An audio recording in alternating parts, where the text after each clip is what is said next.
Madam கூப்பிடுறாங்க.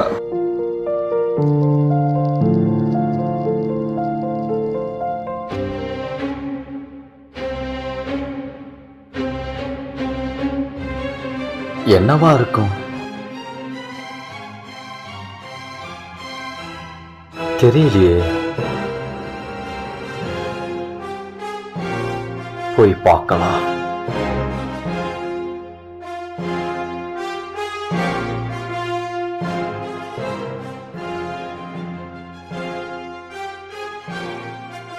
Madam உள்ள வரலாங்களா?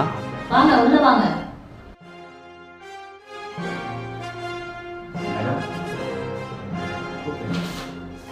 இத படிங்க. படிக்க தெரியாது. தமிழ்ல தான் இருக்கு, படிங்க. தமிழ் கூட படிக்க தெரியாது மேடம். இதுல என்னன்னே தெரியல. ஏதாவது தப்பு செஞ்சது மன்னிச்சுங்க மேடம். இந்த பள்ளிக்கூடத்துல என் பிள்ளைக்கு நல்லா படிக்க வச்சிருக்கீங்க, நல்ல வாழ்க்கையை எங்களுக்கு அமைச்சு கொடுத்துருக்கீங்க. இந்த லெட்டர் கொடுக்கறத பார்த்தா எனக்கு என்னவோ பயமா இருக்குது மேடம். வந்துட்டு இந்த ஸ்கூல்ல இலவசமா படிக்கிறதுக்கு வாய்ப்பெல்லாம் கொடுத்தீங்க. அதுக்காக நான் என்ன கைமாறு செய்ய போறேன்னு தெரியல. நீங்க கூப்பிட்டதை பார்த்தா படபடப்பாவும் இருக்குது. அதனால எதுவாக இருந்தாலும் நேரில் சொல்லிடுங்க மேடம். பேப்பர்லாம் வேண்டாம். டீச்சரை வர சொல்றேன், படிச்சு காட்டுவாங்க.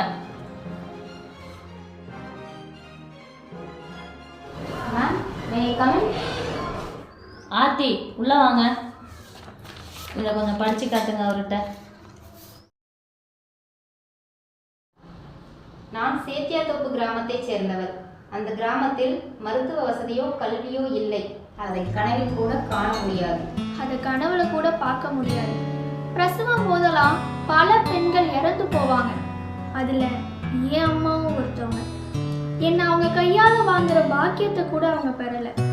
என்னை முதல்ல தான் கையால ஏந்தியதுன்னா அது என் அப்பா தான். சொல்ல போனா அவர் ஒருத்தர் மட்டும்தான். நான் ஒரு பொண்ணா பிறந்துட்டேன், பிறக்கும் போதே அம்மாவை விழுங்கிட்டேன்னு உறவினர்கள் எல்லாரும் குறை சொன்னாங்க. அதனால எல்லாருமே கவலைப்பட்டாங்க. அதுக்காக என் அப்பா இன்னொரு கல்யாணம் செஞ்சுக்கணும்னு வற்புறுத்தினாங்க. ஆனா என் அப்பா அதை மறுத்துட்டாரு.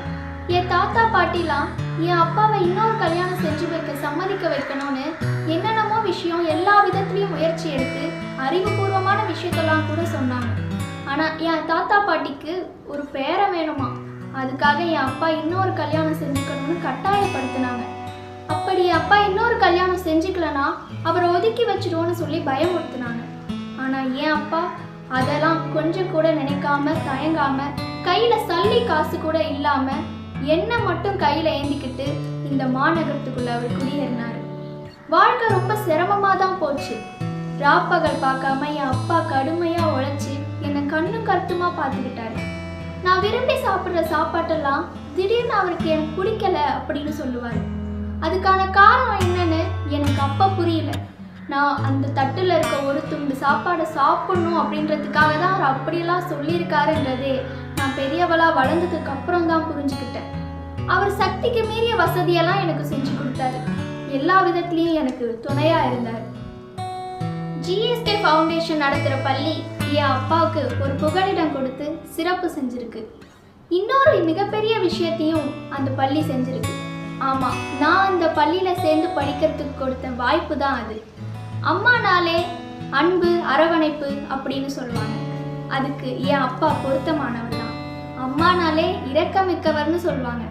என் அப்பா அதுக்கும் பொருத்தமானவர் தான். அம்மானாலே தியாகின்னு சொல்லுவாங்க. நிச்சயமா என் அப்பா அதையும் ஆக்கிரமிக்கிறவர் தான்.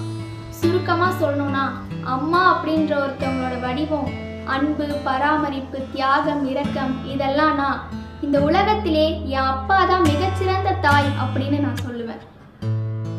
அன்னையர் தினத்துல இந்த மண்ணுல மிகச்சிறந்த பெற்றோரா இருக்கிற என்னுடைய அப்பாவுக்கு என் வாழ்த்து சொல்லணும்னு ஆசைப்படுறேன். இந்த ஜிஎஸ்கே ஃபவுண்டேஷன் பள்ளியில தோட்டத்துல வேலை செய்யற அவரு தான் என்னுடைய அப்பா.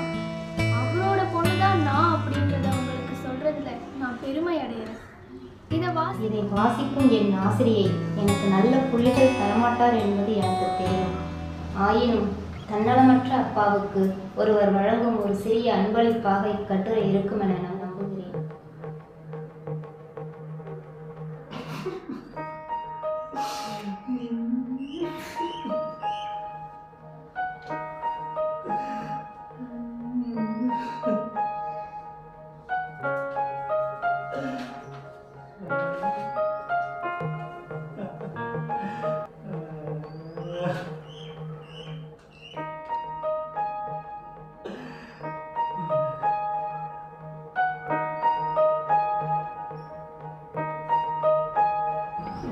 சந்தோஷ், அழாதீங்க, உட்காருங்க. தண்ணி குடிங்க.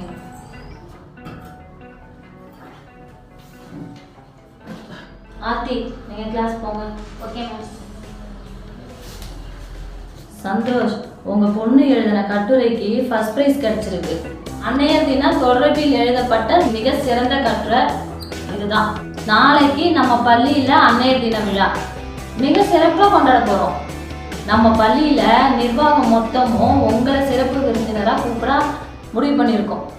மேடம் சொன்னாங்க, ஒரு பிள்ளையை வளர்த்தெடுப்பதில் ஆண் ஒருத்தர் காட்டுறோம் அன்பு, அர்ப்பணிப்பு, அதை கௌரவிக்க ஒரு சிறந்த பெற்றோராக திகழ பெண் ஒருவரால் மட்டும் முடியும் என்பதல்ல,